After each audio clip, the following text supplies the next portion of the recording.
Welcome to the Global Marketing Show, where we explore how language and culture impact global business. I'm Wendy Pease, your host and president of Rapport International. Let's get started. Hello, listeners. Welcome back to another episode of the Global Marketing Show. As always, I'm thrilled to be here because we've got a fantastic guest coming on. She's been called the international girl by her bosses, so we'll dig into that a little bit more. But before we do, I wanted to bring you our tidbit from Rapport International. Rapport International is the sponsor of this podcast, and they provide foreign language translation in over 200 languages. And they have a tidbit about Arabic today. So front or back, Arabic is read from right to left, the opposite of English. So an Arabic language brochure starts at the last page from an American view and works its way in. So sometimes if you pick up a brochure and it looks like it's oriented the wrong way, that's because we all have different ways of seeing the world. So today's guest is Tata Maytesyan. I'm going to have to ask her to say that to make sure that I get that right. And she's a marketing executive and AI systems builder. She's an educator, speaker, and founder with over 18 years of experience across iconic brands and high growth ventures. Her experience includes Nike, Picsart, Deloitte, Solo Learn, and Pangaya. So Tata, I usually ask before the podcast starts, how do you say your last name? My last name is Maytesyan. Maytesyan. Yes. Okay. I should have asked that. Well, welcome, Tata. So I have to ask you to tell us more about why you're known as the international girl. Thank you so much for having me. It's a pleasure to be on this podcast. I have been a listener, listened to a few episodes, and it's really good to be among this great guests you're having. My nickname of an international girl came to be because I was born in Armenia, raised in Russia. I have lived in Germany, the UK, and now live in Switzerland. And I also managed to marry Brazilian. So my whole life, I have been obsessed with learning languages, dreaming about being just around the globe and traveling.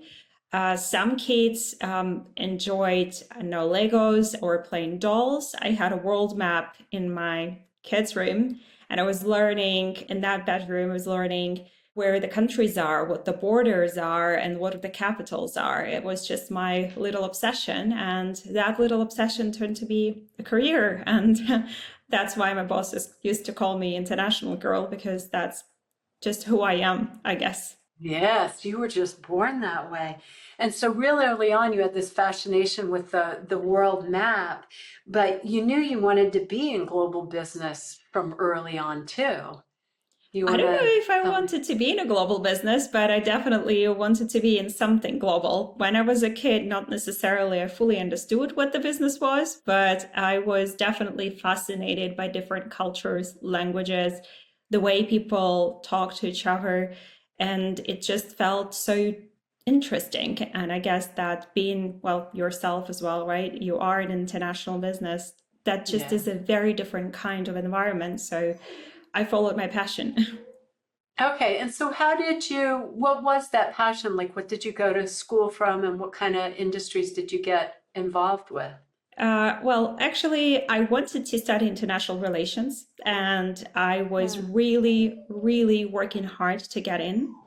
But sadly, I failed the exam and I couldn't get into my bachelor's degree. And meanwhile, I was really, really good in math. So the program I got enrolled in, I had enough points to pass, was mathematics and economy. So it was a combination of math and economics. And that's, I guess, where my passion for technology comes from. I am really a lot of my obsessions come from sciences, mathematics, and it was, let's call it, a second interest of mine. So I went on, but I never left the dream. I was really upset I couldn't study international relations. And I remember saying out loud, standing there, I was crying out loud for a long time, not getting into the program. But then I said, okay, one day I will study abroad and one day I will work for an international company.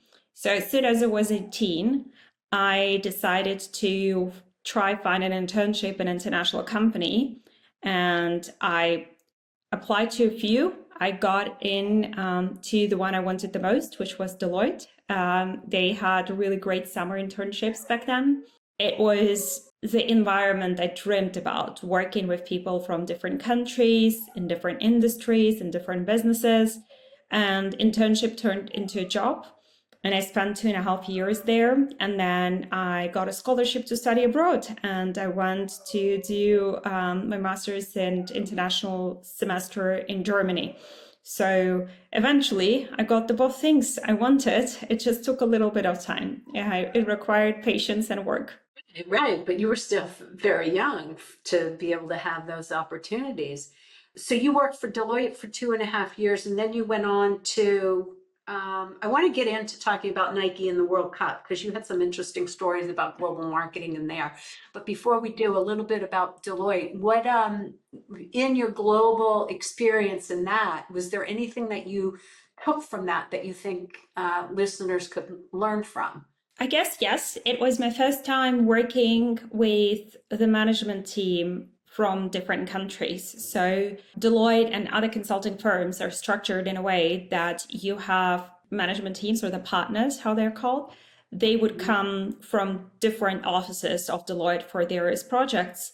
And I remember I had an Irish boss, I had a Russian boss, and then I met one of my clients. They were a French bank and they had French leadership team. I was very young. I didn't fully understand back then what were the differences or how that was happening. But there was a lot of times we had to clarify and make sure we all understand each other. Although the common language is English and it seems like we all speak it, not necessarily we understand the same things. So watching that dynamics between the two partners and then a client who is French, that was the first time in the negotiations where I witnessed this.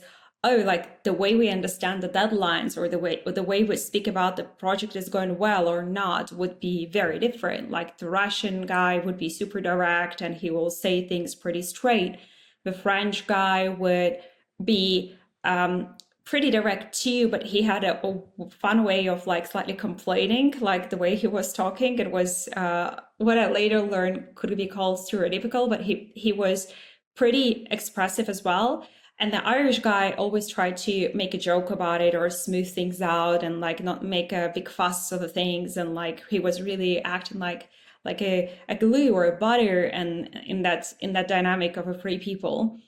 And I was then thinking that was more the personalities, but later on in my life, I realized that was actually a lot of it was the cultures we were brought up in and how we react to the world, how we do the negotiations, all those things would be different. So I guess that was my first lesson, that that international experience in one project. Right, right. Yeah, that is fascinating because it's so stereotypical, but you can bring it down right to the actual experience. So then you leave Deloitte, and where do you go after that? I left Deloitte because I wanted not to do finance anymore. I was really bored. That was a job which taught me a lot, but it didn't feel like the job I could do for the next 20, 30, 40 years. And I wanted to work in the real business. And while I was in Germany, I had a pleasure to have some really great professors in entrepreneurship and marketing and business management. So I started looking for management trainee programs.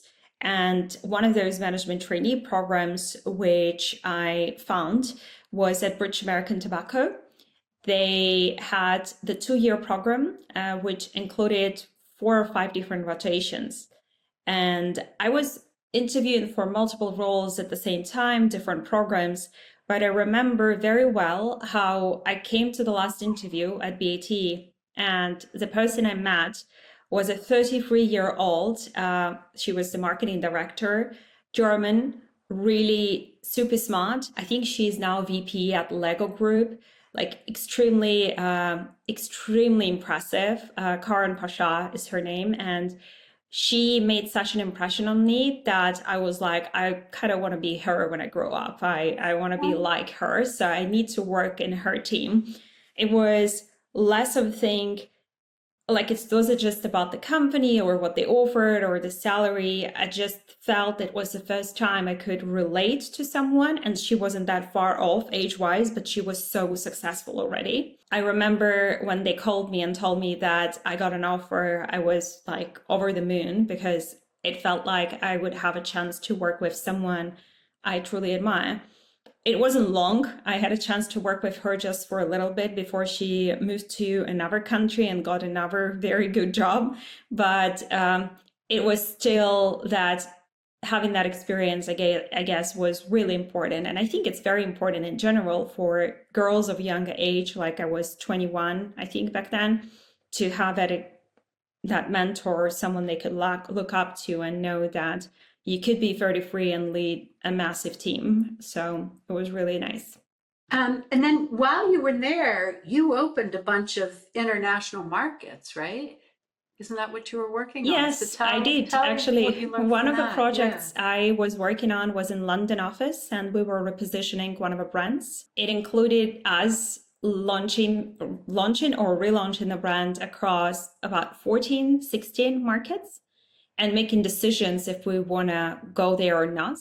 And that included on my side doing the customer research. Back then, it was 2012, 2013, 2014. There was not a lot of experience like nowadays. You have all these digital focus groups and synthetic personas, like you have AI personas you could talk to, you have digital guides. Back then it was old school focus groups, like you would actually get people in a room and listen to them talk. And they were hired translators to help us understand what was going on in the room. And that was allowing us to get a little bit of customer insights and understand. On top of that, of course, working with local marketing teams and trying to grasp the context, the market dynamics. And very quickly, you learned things. I remember very well, we were having a call with one company, which the VAT recently acquired in Indonesia, and speaking about distribution. And if you live in a big country like the US or in the UK, you have train systems, you have a lot of options to go with a car, with the trucks. Like you could deliver goods pretty, like there are set rules with big, massive volumes. But when you are in a country like Indonesia and you have a lot of islands, I had no idea that a lot of the products, like day-to-day goods, would be delivered on small little mopeds, like little bicycles, pretty much, or motorbikes. And that was insane to me to just imagine that, and also thinking of coordinating the launch could not be so easy or so predictable because of the weather conditions or how much those people could actually carry on those motorbikes they were driving, or learning about the Brazilian culture and understanding that the color palettes or the messaging which we were developing in London office might be completely not resonant with the culture in Brazil, because they would prefer a lot brighter colors, different kinds of messages or brand promises. And that was a very humbling experience, not just learning about the culture, but also understanding that you may feel very smart and very knowledgeable about how to do marketing, but the way you do marketing could actually change depending on which country you go into. And the channels could change, the distribution speed could change, the product could change, the marketing campaign could change.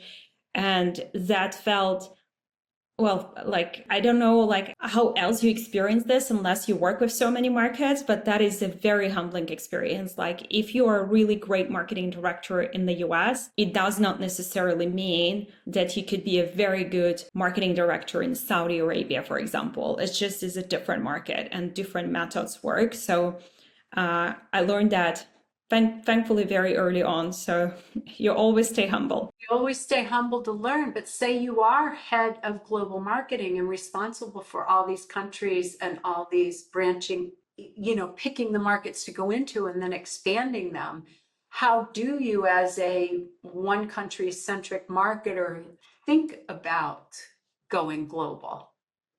That's a great question. I was actually head of international at a scale-up unicorn startup called Picsart. That was my job after Nike, which I guess we'll talk separately about. And that was the first time I was heading international markets. And I was first time in the position of my former bosses, figuring out how do you launch the brand in all these regions.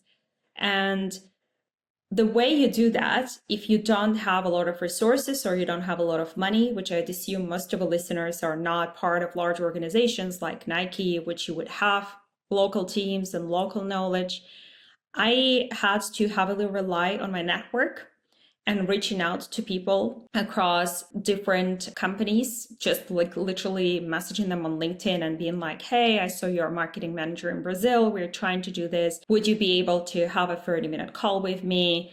I'd really appreciate your advice about the local culture. And you would be surprised when you come to someone from this position of like, hey, I want to learn. A lot of people respond and a lot of people are super happy to help.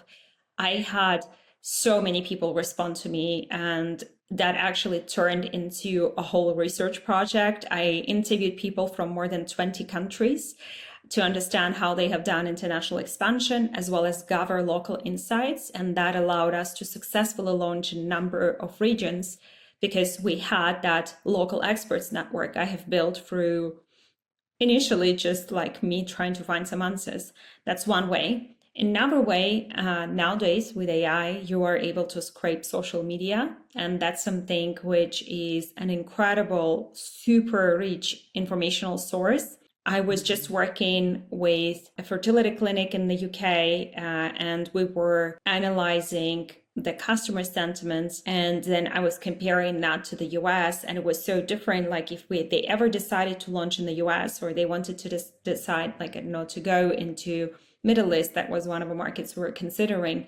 The experiences of people are so different, and you would be surprised how much of it is actually discussed on social. So you could look at YouTube videos which are published where people share their experiences. You could go to Reddit, you could go to LinkedIn, depending on the industry you're in, and you could just try to listen on socials, not to understand about your brand, but to understand about what the customers think, how they shop, what is the current market situations, what are the current things they consider, and that would inform your strategy a lot. And of course, if you have money and you have resources, you could always hire a partner who could help you. Sometimes that's a localization agency, sometimes that's a freelancer, depending on the resources you got. That is always a good idea. If you have the money, I would, of course, try to shortcut it and get an expert on board. You bring up something that many people often don't, is that your localization agency can be a real resource on doing research. Talk to me about that, because usually people will think, oh, localization, if I need translation. They don't think about all the other areas that they can bring. So what are your thoughts? It's a good question. So a lot of times, I guess localization is treated as translation, simply just like blank that. Localization is translation, and I think it is so much more than that. The localization is not translation. Translation is just such a simple little thing. Knowing the culture, knowing the language, having that local network and connections could actually unlock a lot more insight. So what is true localization? You mentioned earlier about the way the books are read in Arabic, right? That you read from the end, the brochures, and then you write from the right to left. That's just one part of it, right? But if we, let's say, sit down and talk with a translator from your team who speaks Arabic, and we'll ask about some of the local traditions or the local ways people live, depending on the country they're from. So, for example, if we have someone from UAE or Saudi, they would tell us about the traditions which they have of gathering at someone's house and having having a meal at certain time of the day. Like in the Britain, there is a tradition of a 5 o'clock tea, and they have tradition in Middle East and in Arab countries specifically to have this to this setup. And then men and women would come together separately, and that's considered its name. They call it majlis, and that is something which is considered to be a very important social bonding experience. You would also learn that they have an immense pride in wearing their national clothes and having traditional clothes on, and you don't have to picture anyone wearing anything like what we consider normal clothes or like Western clothes, because they don't bother. They don't think that they're restricted wearing the clothes they do. You would learn about their hospitality and the way they treat foreigners. You would learn, and all of that just a translator could tell you if you ask the right questions, because they live there, they have that experience. But I guess that it's about the questions you ask, right? So you need to know what to ask and how to ask, but they can be an incredible source of insights, or at least point you in the right directions. I will always ask also, by the way, the translators I have worked with, I would be like, okay, and do you know any graphic designer or art director among your friends, or someone like you follow? Could you just send me some connections I could make, or like introduce me? And then now I think I would ask them is, if they're in the younger age group, I would ask them who do they follow on social media, what kind of channels did they listen to. And I remember our translator, Arabic translator, actually he was in his like mid-20s, and he had a lot of people he followed on social media, and that's how we discovered the whole influencer world in that region. So it was really great. And I was like, okay, good. I know at least like 5-10 influencers. And once you know those, from there, it's a lot easier to build up that presence. So an immense help, at least for me, it has been always. Yes, yeah. I'm so glad that you recognize that and you talk about that, because when I do speaking, I'll often talk about that your translators and interpreters are a cultural conduit, is how we call it. But you've brought it down to very practical ways you can use their knowledge. Okay, so let's talk about Nike and the World Cup just happened here in in North America. So yeah, you had experience in prior year in 2018, was it? Yes, it was in Yeah, with the 2018. World Cup. So Well, working for congratulate you with the Nike, World Cup. yeah, it was very exciting this year. Lots of unexpected wins, so we enjoyed it. Lots of unexpected wins and unexpected games. And yeah, I guess the World Cup is just a very special event, like any sport event. It unites people a lot across different countries. You see a lot of great things happen, a lot of good brand marketing campaigns as well. So like it's a really good moment commercially, emotionally, for the company. So it's a good thing to have in your country. I was lucky enough to always be active and be very much big fan of a sport. And one of my friends, he got a job at Nike, and I went to visit him. I went to visit him in Holland in their European headquarters.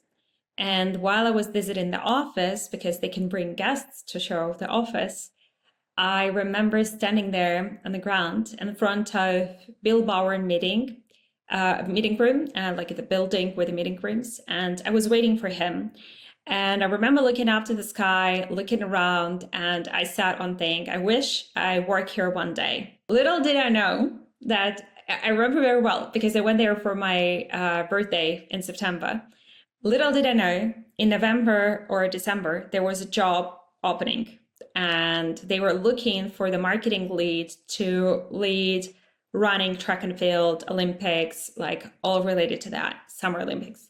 So I was like, oh my God, I am gonna apply. So I asked that friend for a referral, and I applied, and I got a response back saying that we are very sorry, but your expectations on the salary or the role do not match the role, so it would be a pass. I got very upset, but I didn't give up on a dream. I just said, okay, there will be another role for sure. Like the World Cup is coming. I'm definitely going to see more roles coming in. It was 2016.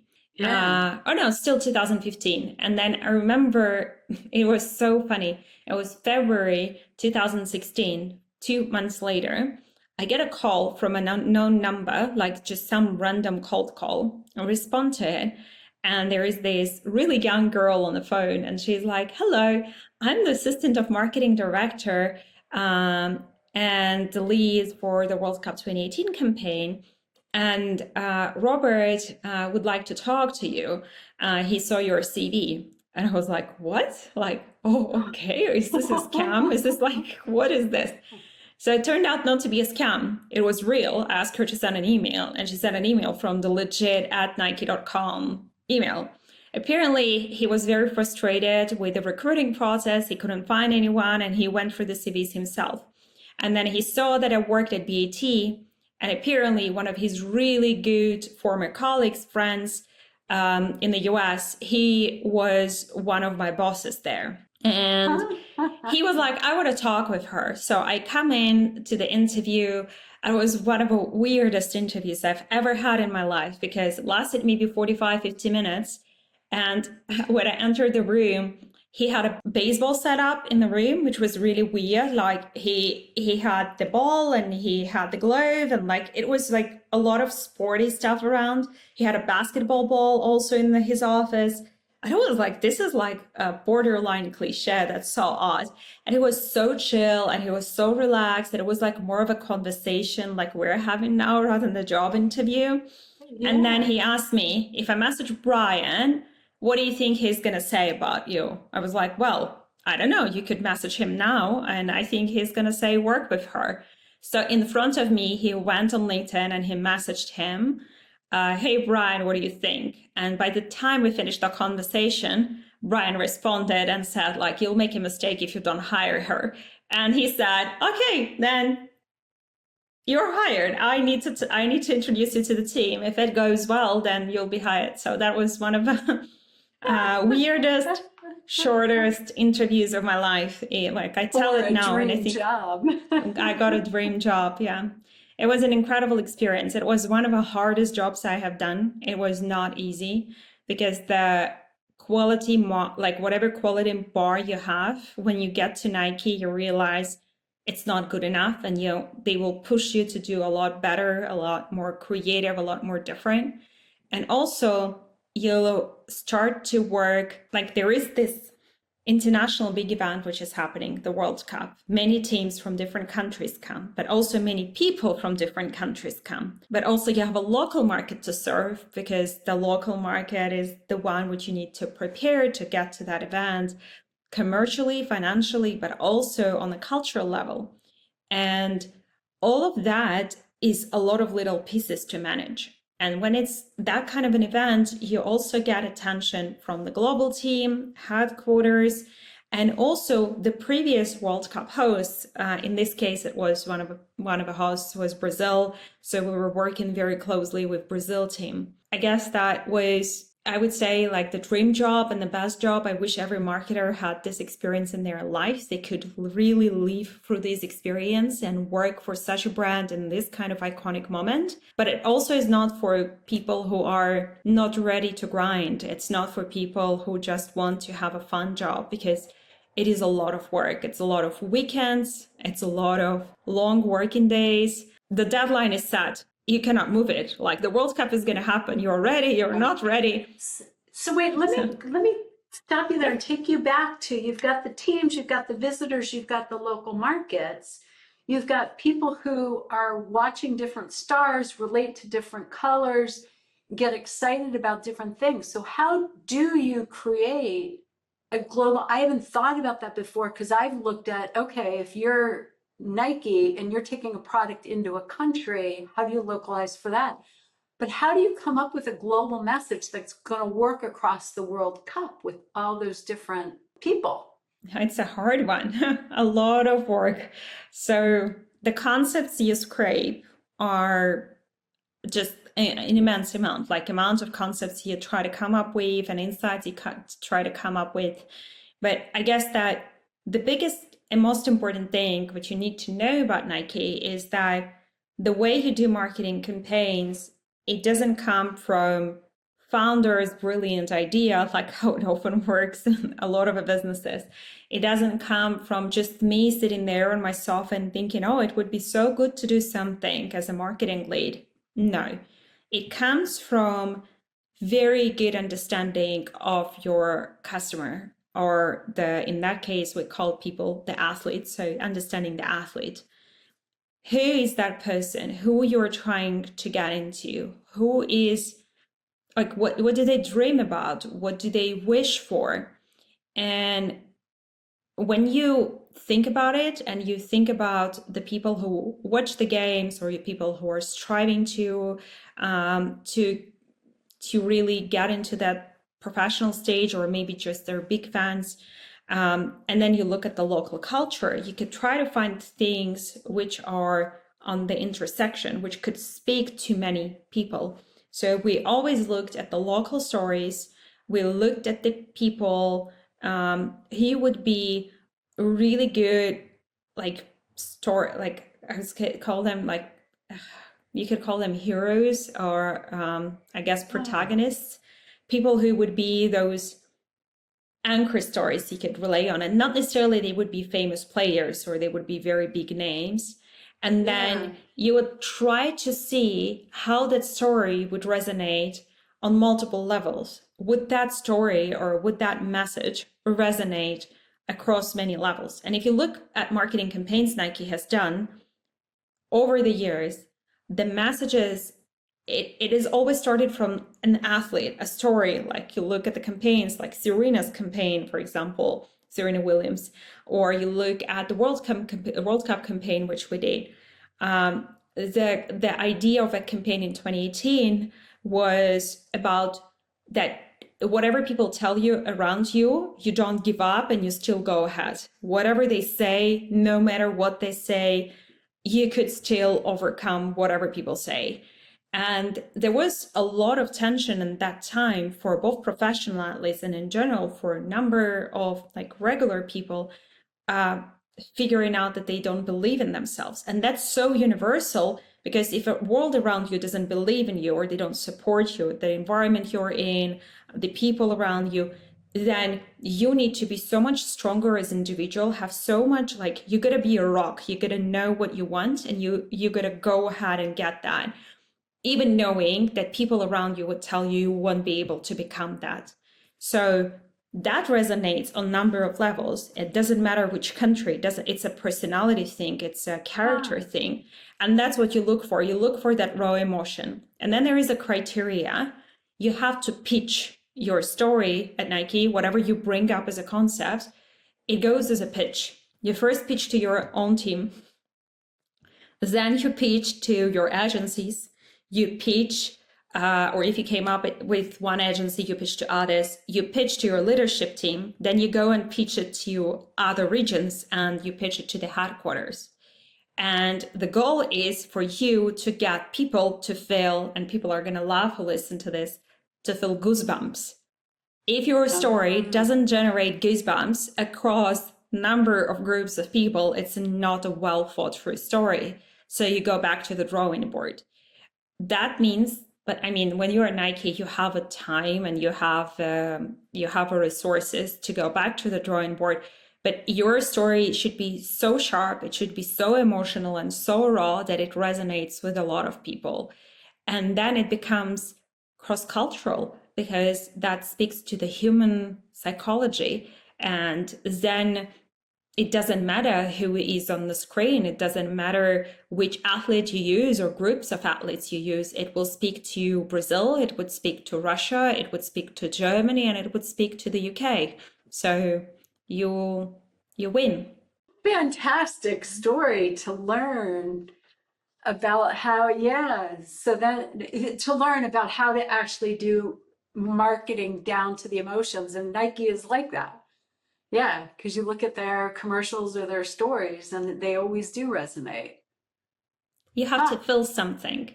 And that feeling is so weird, but it's so, everyone has those emotions. Doesn't matter which country you're in, we're all humans. So I guess that's the thing which I learned with them, is that you could do great stuff, which is not localized, and it will be resonant across the globe.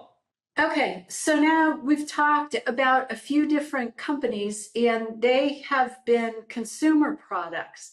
Have you ever worked in like business to business services, and does that marketing concept still work? The marketing concept of working like at Nike on emotional level, or internationalization part? I was thinking of yes, both. Because you know, in Nike, you've brought the story of you can do the internationalization by getting down into a feeling in the human condition that all cultures are going to relate to. And so, when you've worked in professional services, is it still trying to find those emotions, or is it a different message that might be more logical? Well, I've worked, answering your question, I've worked in B2B. I've worked in B2B software as a service, and also in B2B with my own company, providing educational services on AI and marketing, doing boot camps to with different organizations, as well as like providing marketing services. So I've sold services internationally, but I've also had experience for a few years working in B2B software as a service setup. And few things apply, like basic localization principles. Localization is not just translation, for sure applies. For example, a lot of times people would launch an international product. I had a client this year, I was working with video localization software, and their checkout page would only check out in the US dollars. Such a simple thing. You would be surprised how many B2B software as a service companies don't offer the checkout in a local currency. But if majority of your clients and majority of their clients were actually small to medium-sized businesses, we need to report as a business our expenses, right? So you would buy from the corporate card, and you want to, ideally, if you want to be still okay with your accountants, you got to buy in the currency where you're in, and also to avoid the bank commissions. So that alone creates a lot of like this effect of like, if I am in Europe and I know the services in the US and they don't offer me to pay in euros, it's not like the smallest currency in the world, you know, like that's odd. It feels really strange. Or you don't have, like, one of the platforms I do my ad boot camps on is called Maven. And one of the big problems there was a lot of times people who would buy the service, they would want to have an invoice with a tax on it, like VAT mentioned on it. And each country has a different VAT. So it's also a B2B service.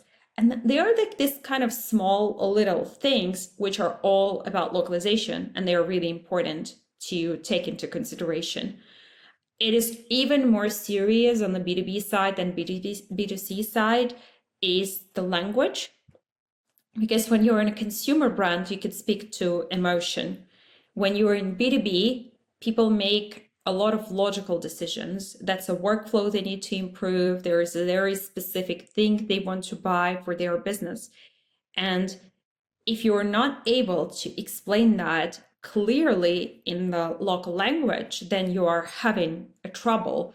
And the thing which happens oftentimes I see is that either they hire translators who are like regular translators, that I call them, like they don't know the context, they don't know the specifics of a software business, or they don't know specifics of accounting, so they don't know how things are called, so they just do the basic translation.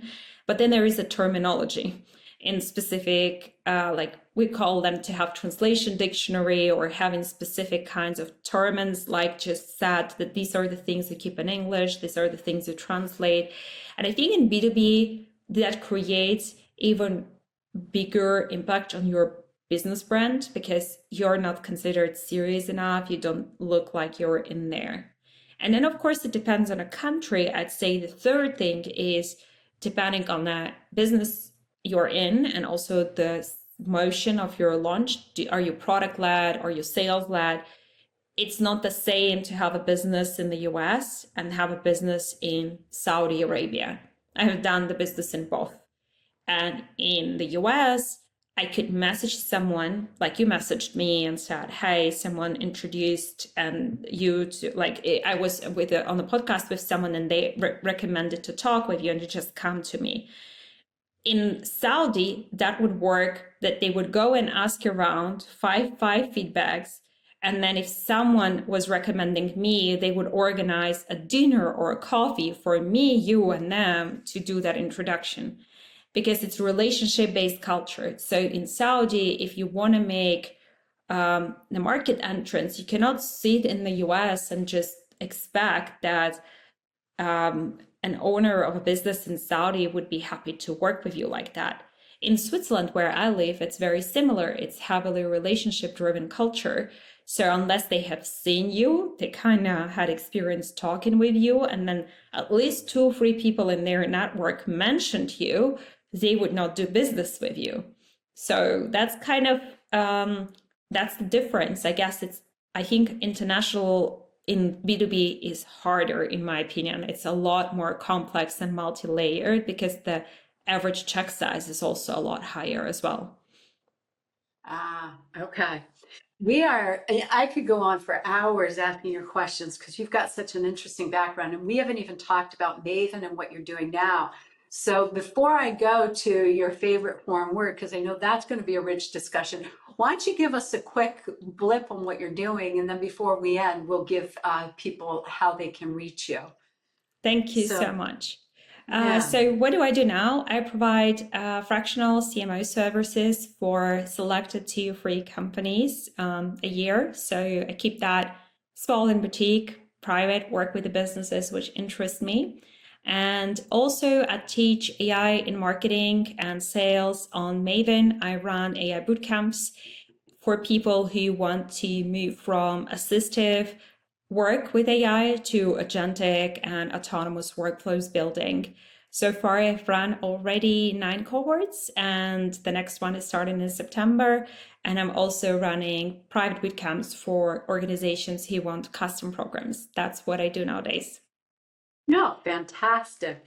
Okay, and so you know this is coming up. What's your favorite foreign word? That's the word in Portuguese. That word is saudade. I don't know if you know that. Do you know the word? I do, and you would be surprised at the number of people on the podcast that have said the same word. It's very, very interesting to me. But go ahead, for listeners who haven't caught that one, those episodes that said it is a Okay, maybe powerful because word. we're like millennials, I don't know. So saudade is a word which you would not have one word to describe that in English or in German or in Russian. It's like a deep emotional state when you feel nostalgic, like you are missing something. It's like melancholy a little bit, but also the love for something. So that's a kind of Yeah. bittersweet pain. I don't know how to describe that, but like it is the word which I would describe my relationship with Brazil, for example. Like we're going very soon, so I'm really glad I will stop feeling that. But like you have that connection and you have that nostalgia and nostalgic feeling, and it's sadness at the same time it's joy, and I love that word. It's just such a great Yeah. word. Yeah, it really is, because it's not a negative word, and it's more than nostalgic, but there's a sadness and a love that comes from person, place, or time, period. Is Yes. Yeah. It's a really special one. Maybe that's why, that's why people mention that, right? Because it's something very specific. It's not something you have in English. So a lot of us, like now I'm learning Portuguese, but it's one of the things which I learned first, and I was like, okay, that makes a lot of sense. Yes, yeah, that's a good one. You also mentioned before when we were talking that you have a list of words that don't have a direct translation. Do you have a couple of those that you could share with us? Yeah, like there are a few, I guess. The one from I speak Armenian, that's my native language, and Yeah. one of the words is I don't know if like you have ever heard of it. It's arevaham. That's like taste of a sun. Ooh, I like that. I've never heard of that It's one. like a sun ripened apricot. Like I'm saying apricot because it's a season of apricots in Armenia, but like it's something which carries that essence of sunlight or the warmth. And you can say that about the person or a place or the food or like it's a really, I like that word a lot. Arevaham. And how would you spell that? I will spell that for you so you get it. You get it for the listeners. There is another one in Russian. It's a very fun one, and it's actually a lot describing, like there are some cultural aspects in Russia which are very specific, and that word is avos. Avos is like a mindset, I guess you could say it's a mindset or a way you think when you rely on a blind luck and hope. You say, avos получится. I kind of hope it happens. You don't act, you don't plan, you just think perhaps it will happen. And I don't know if there is I have never found an English word for that, but it's like that. You just say that and you know that if it happens, well, it happened against the odds. Yeah, I like that. I can't think of a word that has a direct. I like that one. I haven't heard that one. There are some words which, like in different languages, because I work with so many countries, it's just funny. Like you don't hear those, and then you say them, and then it just sounds awesome. And there is the word, like there is an English translation for that. It's just longer. Let's go. Yeah. In Arabic, you say yalla. And yalla, yes. I don't know why. I don't know why, but for my dog, yalla is so much better than let's go. She kind of gets it. So yeah, it's a very funny one. And they also, by the way, they have really nice words about the music and poetry in Arabic. And I think one of the words, I don't know if I pronounce it right, but I remember it's called tarab. I was just looking at my list of the words, which I told you I'll bring up for today. And tarab is when you enjoy the music a lot. It's like that feeling when you listen to the music and you feel that excitement or deep emotional connection. So it's a state of feeling which is caused by music. If someone from the listeners speaks Arabic, you guys tell me if I pronounced it right or not. But my little notebook says tarab. I love that. And I know exactly what you mean, because when I'm out in the yard doing work and I have my headset on and a song that I really like comes on or that makes me think of dancing or something, you just perk up a little bit. That's a great word. Right. We don't have anything like that. We don't have that in English. I don't know why. Like I was like, why we don't? And I don't have that word. I don't have that word in Armenian or Russian or English or German. And when I heard that word in Arabic, I was like, what is that? And then it makes so much sense. Like, yeah. That's what I feel. That's exactly that's a good one. All right, so Tata, where can people reach you if they'd like to talk to you or do market research or hire you or take your AI and marketing boot camp? Where can they reach out to you? They could find me on LinkedIn.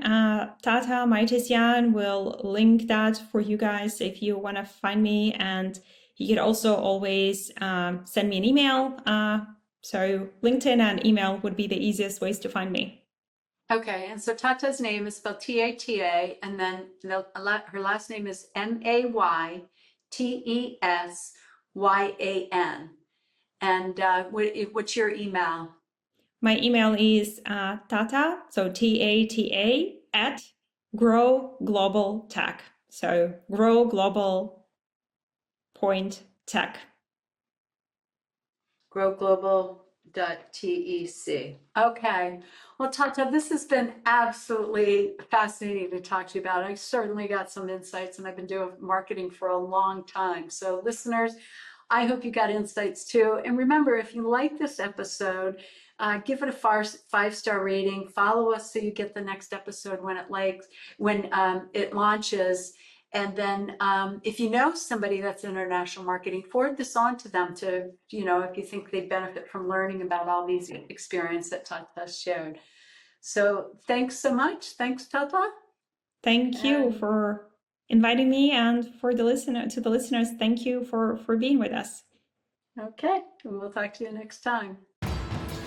Thank you for listening to this episode of the Global Marketing Show. We started this podcast to capture the stories of people who do global marketing and work for companies that export, since those companies have higher revenues, higher profits, higher valuations, higher salaries, and more stability, according to the U.S. Department of Commerce. If you enjoyed this podcast episode, please leave a review and subscribe. And if you know somebody who would be a good guest, introduce them to me, your host, Wendy Pease.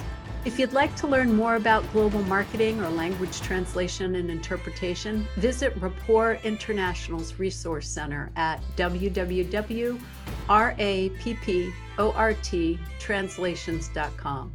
Au revoir. Hasta luego. Ciao for now.